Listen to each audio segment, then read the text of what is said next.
more on what he is seeing and buying. Let's bring it down. Peebles, CEO and chairman of the Peebles Corporation, with properties in multiple markets, including New York, Miami, San Francisco, and many, many more. Too many to mention. Don, it's always good to see you. And the last time you were on the exchange was the end of June. And just taking a look in terms of barometers of sentiment, I like to take a look at the publicly traded REITs. We've seen a real rebound. It does seem like there's a change in sentiment when it comes to the commercial real estate market. You're seeing that as well? I think a little bit. I think that people are being a bit more optimistic. I mean, look, the REIT stocks for New York office buildings have been, they've been down significantly. Right. And so now they're having a little bit of an inch back up. And because I think people are sensing that the financial sector is requiring people to come back to work.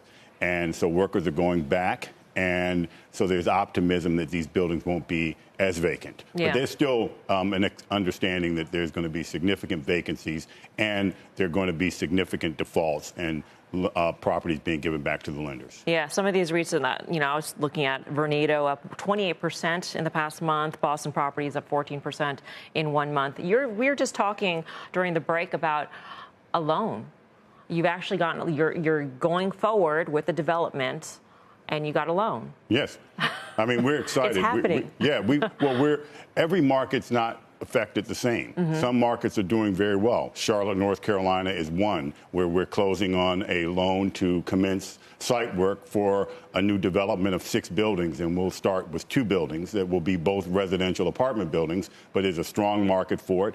And private credit is stepping in, and they are providing financing for, worthwhile projects. We had a competitive environment for financing for this project. And you got this from private credit, which, that's all the rage nowadays, especially with regional banks pulling back on their lending. In other times, would you have gone to a regional bank or a local lender for that loan, or would you have always gone to private credit? No, we would have had a more robust competitive environment. So the competitors in this process for this loan were all private credit. In the past, it would have been a mixture of a national global bank, a couple regionals, and 1 or 2 private credit lenders. But we have done deals previously with private credit, but by and large, the bulk of them have been with global or regional banks. And of course, with private credit, the cost to borrow is higher than it has been with other lenders and than it has been in the past in general. And so I'm wondering, how does that change how you view the feasibility of a project? I would imagine other things have to fall into place in order for that higher loan payment to make sense. Yeah, look, the pricing difference isn't as extreme as people would look at it, because if you look at a senior loan from a bank, then they're levering up to 60%. Private credit would take you up to 80%, so you would eliminate a mezz tranche that would move the blended rate up anyway. But what's happening is in places like South Florida and other new development markets, the cost of capital, along with other factors like in, say, South Florida of insurance, for example, and labor cost, it's making projects infeasible. And so these increases in interest rates have sidelined developers around the nation. Right.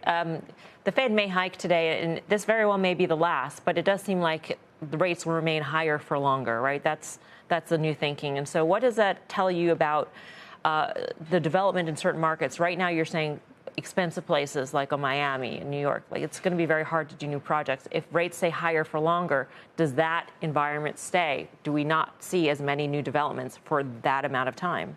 Well, I think we'll see fewer developments if rates stay up, and if the Fed raises rates again a quarter of a basis point, then that'll just slow things down even further. But ultimately, we're going to adjust. I mean, I did business when I started our company in the 80s, and real interest rates were 9%, 10%, and those were considered very attractive. Real estate was appreciating about 10% a year, right along with interest rates. And so we operated in that environment. I think there will be an adjustment, and consumers will have to pay the price for it, because prices will go up. Rents are going to go up, and already have in many cities, and prices of condos and new construction of homes will go up.